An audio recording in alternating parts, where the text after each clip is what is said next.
Hello, my name is Sebastian. I come from Linksoft, solution architect there. I'll share my screen for you. And I hope somebody shouts if you don't see it. Let's see. Share the full screen. It's the easiest for me. All right, I ended up with a very long title today, but it summarizes what I'm going to talk about. So I'll talk about our perspective on academic collaborations and public funding for making good NLP solutions for Finnish and Swedish. And just to ensure that we're all on the same map, then NLP stands for natural language processing, which is the same as language technology, which is part of artificial intelligence. Let's see, there should be a slide change there. All right. So Linksoft was founded already in 1986, and we've been doing language technology development since then. And our main areas of business is in Finland and Sweden. We would like to do more in the rest of Nordics. And we've also done quite a lot in other languages. We did spell checkers for Microsoft for many languages, for example, Finnish, Swedish, but also Catalan and Kazakh and some other languages. So we regularly collaborate with national and international organizations in various research projects or research and development projects. But we're also a company, so we sell stuff. And I'll introduce our NLP-assisted service design. So this is pretty much a list of what we sell. We sell mostly translations, closely followed by subtitling and transcription. And we use NLP as part of these processes to make them more efficient or to enable things that wasn't possible without it. Our customers, though, they don't always care how we do it. They are interested, or most often, in the end product. So if we use machine translation or not is optional, but the important part for them is that we deliver a translation back that follows the standards and guidelines that they want. Same with subtitling.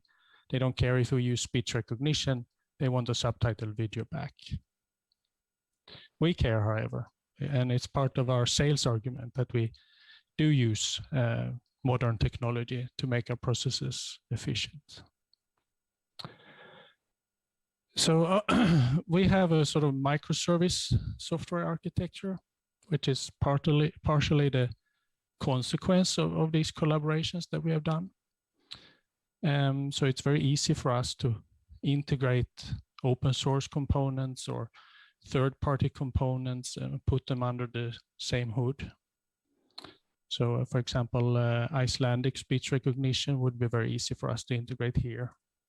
And then RUV could have the same platform as Yle and SVT are piloting with, or your hospitals could use the same as our hospitals are using.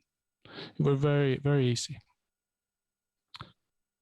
So the general process for these NLP assisted services looks like this. So to the right, we have a development cycle where our NLP tools are continuously developed and continuously improved.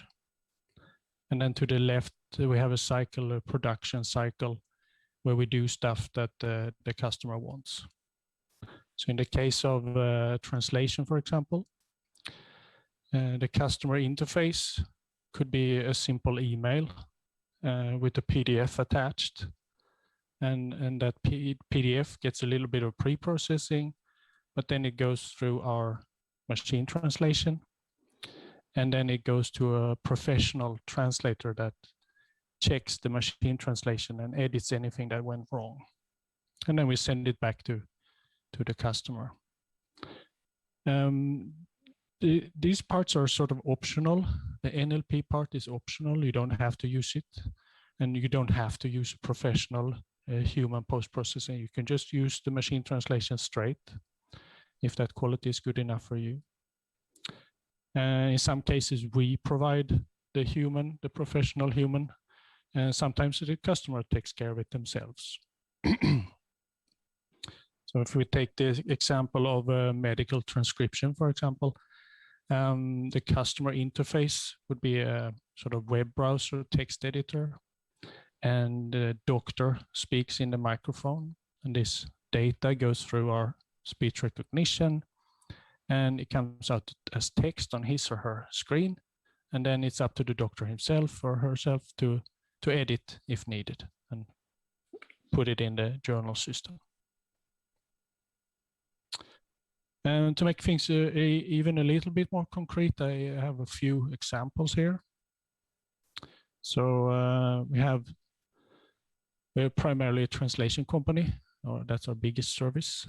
And we do translation for the European Union. But it's not always just translation. So in this project that's been going on for many years, we summarize the best laws of EU into a layman summary, and then that sort of explains what the main purpose of the law is. And then we translate this summary into all the 24 EU languages. And of course, we use machine translation as part of this. And here's an example. We have a Finnish digital agency, so a government that handles the digitalization of Finland. They have a web portal, suomi.fi, Suomi means Finland, where all the other agencies can put up their services for the citizens. And then there are many agencies, there are many services, there are many offers. So we have a quality checker in place that checks both that they spell things correctly and use the right terminology, or don't have grammatical errors, but there are also style guides that you shouldn't have too long sentences, or don't use passive voice, things like this, but also the check that the forms of the web is filled in correctly, that there is a link where there should be a link, and things like this. So if you're a citizen in Finland and you want to know how to start a business, then this is a good first place to check. And if things are wrong here, then that's not very good, because then the whole of Finland might try to call the tax agency. Then we have the case of speech recognition for subtitling. We have, there are many ways we're using it. We currently have 3 active use cases for SVT, Yle, and ourselves. Different ways of using this, with or without human post-processing. SVT is piloting now with the direct use of our ASR in the morning news. I don't know exactly how good it is, but we'll see in a while if they continue. We sort of recommend still that you use professional post-editing if you want the really highest quality. And these tools and solutions are partially the results from academic collaborations and publicly funded projects. And the motivation has started from this, that NLP solutions for English has rarely worked out of the box for Finnish. There's always been a need to handle the complexity of Finnish morphology. So here's a few of the possible inflections of one word. There are thousands of possible inflections for every word, or for verbs, nouns, adjectives. So that slide has been the sort of traditional motivation.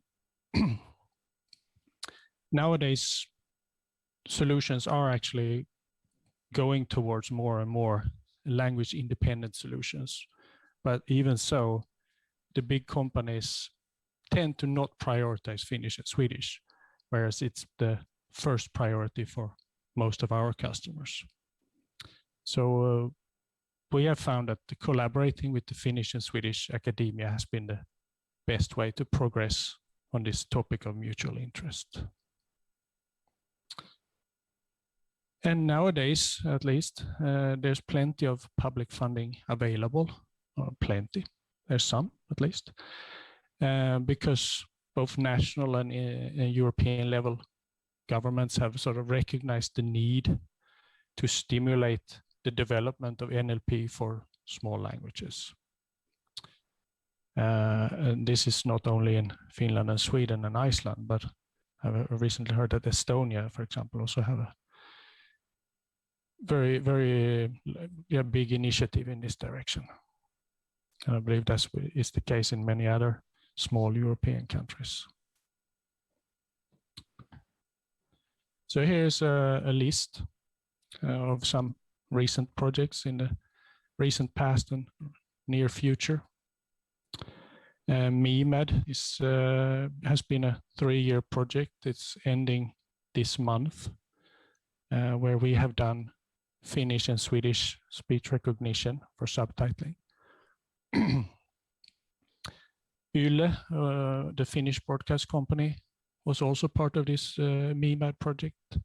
So that has been a great opportunity to be involved in an R&D project for this long, together with a customer that is very important for us. As you see here in the funding body, then EU is often the funder in one way or another, but there are also national agencies. More